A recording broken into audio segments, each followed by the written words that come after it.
Hi everyone, welcome to the Secrets of the Viz, where we dive deep into the heart of Tableau Public's Viz of the Day. Have you ever wondered how these stunning visualizations come to life? I'll be peeling back the layers and recreating some of the unique techniques behind these creations. Join me as we explore, learn, and get inspired together. Don't forget to subscribe, follow for more tips, and nominate a Viz of the Day you're interested to see decoded. Let's get down to unlocking the secrets of the Viz. So hi, welcome everyone to another episode of Secrets of the Viz. Today we have a very special guest, Chris Westlake, who's the IMViz champion. If you haven't watched, please go ahead and do so. He was fantastic on stage. It was a really exciting show for all the participants and all the audience, because to build something in 20 minutes under that kind of pressure is a lot of work. So Chris, welcome. So before we start, maybe you want to give like a short intro, like just like a 1 or 2 liner on who you are and where you came from. Yeah, sure. Thanks, Lewis. It's great to be here. I'm Chris. I live in Edinburgh, and I've been using Tableau for about 6 years. I love Tableau. Have done since I first saw the tool, obviously. Got 6 Viz of the Days. I co-lead the Scotland Tableau user group, and yeah, most recently won IMViz. Congratulations again. Thank you. Right. So to start us off, maybe walk us through how you decided on the design of it, like what inspired you and the story that you're trying to bring across. Sure. So I got the data about a month before the final to start kind of looking through it, trying to pick out that story. Getting the data on the day in IMViz would have been mental. Like, how do you go from a 61 million row data set to a polished Viz in 20 minutes? But the real idea came from talking to 2 people about their favorite TV shows. And what I was finding was everybody that I spoke to had a different favorite TV show. So I was immediately like focusing this in on just one show or one kind of story that appealed to me isn't going to appeal to that many other people. So I kind of wanted to make it broader, wanted to let people investigate the dashboard to find their own stories within it, and something that really resonated with them, to have that real personal touch. As for the design itself, a lot of it is based on my feeder Viz, so there are some definite similarities. I think all the fonts are the same, kind of minimal use of color, loads of white space, because that worked for the feeder. Why wouldn't it work for now? And I think those kind of concepts work for every Viz that we build, right? So what you get is this front page, which looks at those series that we kept in. Had to limit it down to 250 because of the size of the data source. Once you get too big, Tableau just freezes up and it's not a friendly user experience. To kind of aid with that analysis, you've got those drop downs over here where you can then explore different metrics. I just have to interject here a little bit. So when you did this on stage, did you hear the cheers that's coming from the audience? I couldn't hear myself think. Thankfully, because everyone was cheering so hard when they saw the animations. Everyone went wild. So I was figuring if that kind of affected your anxiety on stage, if you have heard us. It actually helped a lot, because kind of when you're in front of that many people, it's quite daunting until you realize that they're all wanting you to do well, and kind of they're right there with you. And I think that was there for the other 2 contestants as well. And yeah, it just kind of sums up the Tableau community in so many ways, right? It's just this great supportive group of people that just want everyone to succeed. Definitely. So in terms of getting animations to work, what is the kind of like the key concept behind it? Like, do you need everything within a chart, or does it work with multiple charts and switching in between them? So it works best within one chart. So what you have is kind of, if I click on, you'll see that the dot itself moves. Mm-hmm. So the way that animations work in Tableau is it's just moving that individual data point from where it was to where it now should be. Sounds good. So I mean, with 61 million rows, how did it affect your data exploration and kind of sizing it down a little bit so it makes it more manageable for your storytelling? So I started with this chart as a kind of first level, and I wasn't quite sure where I wanted to go after this. So, because on here you can get some very high level information about each series, but you then want to know what each episode is like. So that's where I then brought in the episode data, which is where you see the radial on the next page. And then from there, kind of just following it through, like what's interesting about the episodes within are there trends going on? And obviously with The Office, you've got this drop off, and we kind of all know why that drop off happened. So that's where bringing in the cast kind of worked. So yeah, it was more just as I looked through the data, the story just kind of built itself with the questions that I was asking of it. That's interesting. I think this kind of train of thoughts is also very prominent in business dashboards, because you often kind of give people like a high level KPI matrix, and then you want to have the opportunity to allow people to drill down to more details and more details. You don't want to kind of overload everyone with too many information at the very first screen. So this form of narrative storytelling is perfect. Like I think everyone in the audience enjoyed it a lot, especially when we just digging through like The Office. So just a quick question: are you a UK or a US Office fan? US all the way. That's surprising. I mean, yeah, from where you are from. I know. I do get quite a bit of stick for it at home.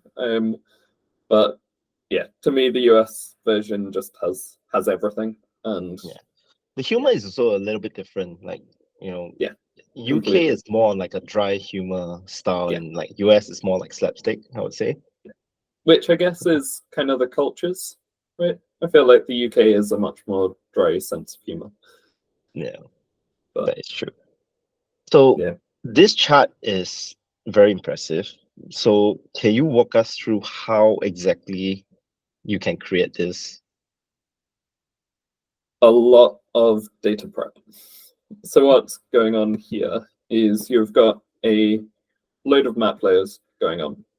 So you can see next to that sheet reference, you have all these L numbers, which just tells you which level of the plot to put it on. So if I turn some of these off, you can sort of see how I built it up on the day. And each of these is just plotting coordinates. I make that a bit darker just so you can see it. Was there a program that you used to plot all the dots? It was Tableau Prep.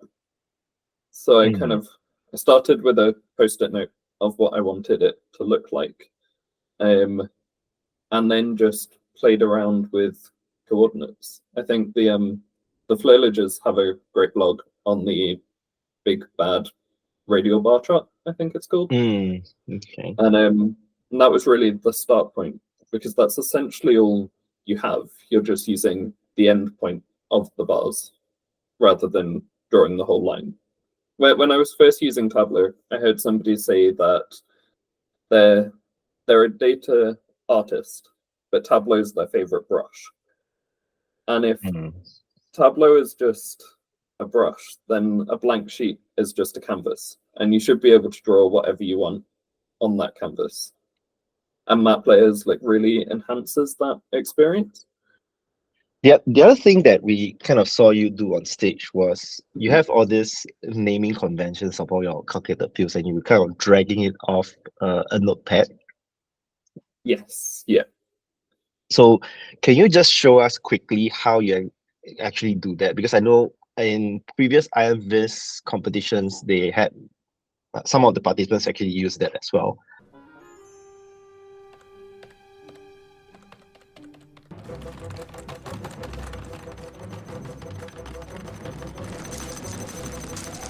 Let's say you had 20 over 100 just as your field, but then you also want to do 30 over 100, 40 over 100, and so on.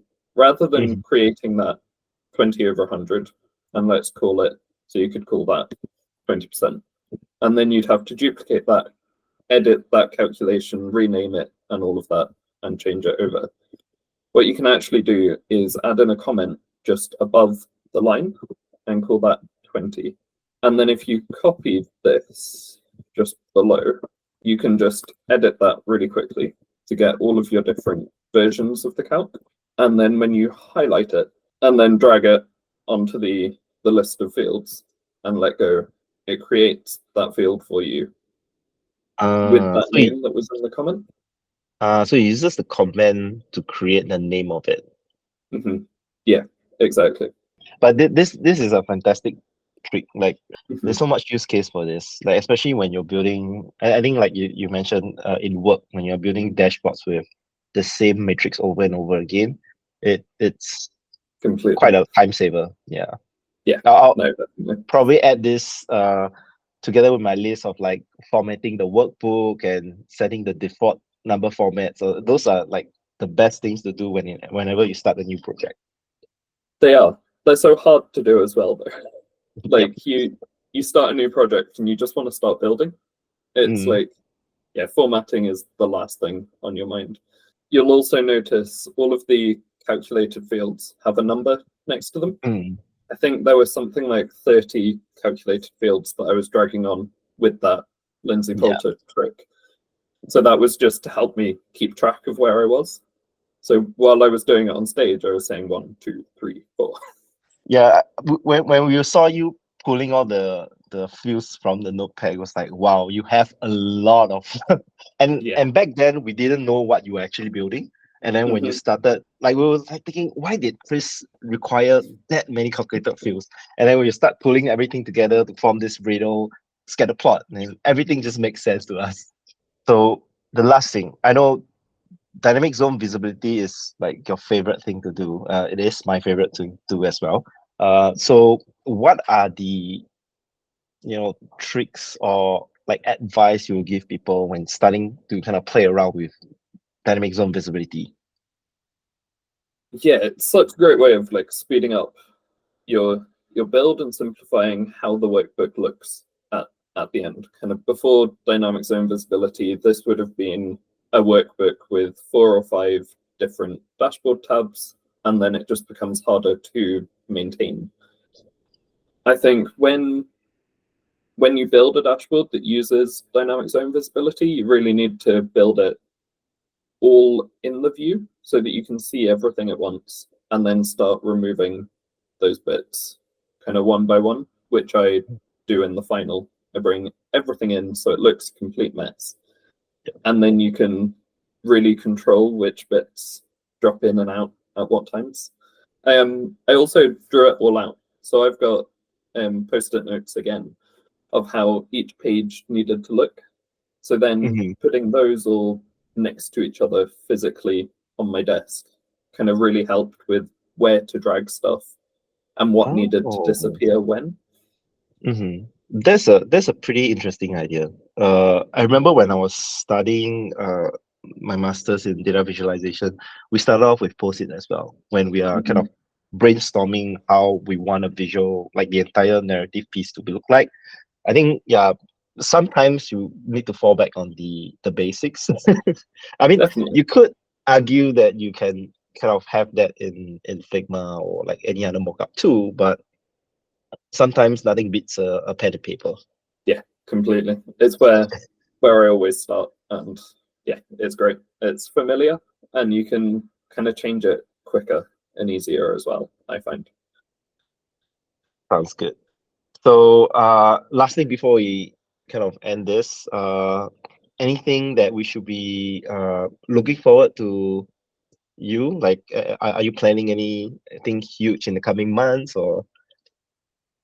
A little bit, yeah. So I'm talking at lots of Tableau user groups. The public Tableau user group is coming up on the 6th of June, and there you'll have myself, Patricia, and Jessica all talking about our IMDb finals. So do pop along to that if you want to find out more. I'm also hoping in the next few weeks or so to be launching a blog. So definitely watch out for that, because I'll be sharing lots of tips on how I do stuff. Yeah. There you have it, everyone. Please look forward to Chris's new blog coming up your way. So thank you, Chris, for spending some time with me today on Secrets of the Viz to go through your IMViz spectacular piece. It's been great, and I hope everyone learned something new from this, and we will see you next week. Thanks, Lewis. Thank you.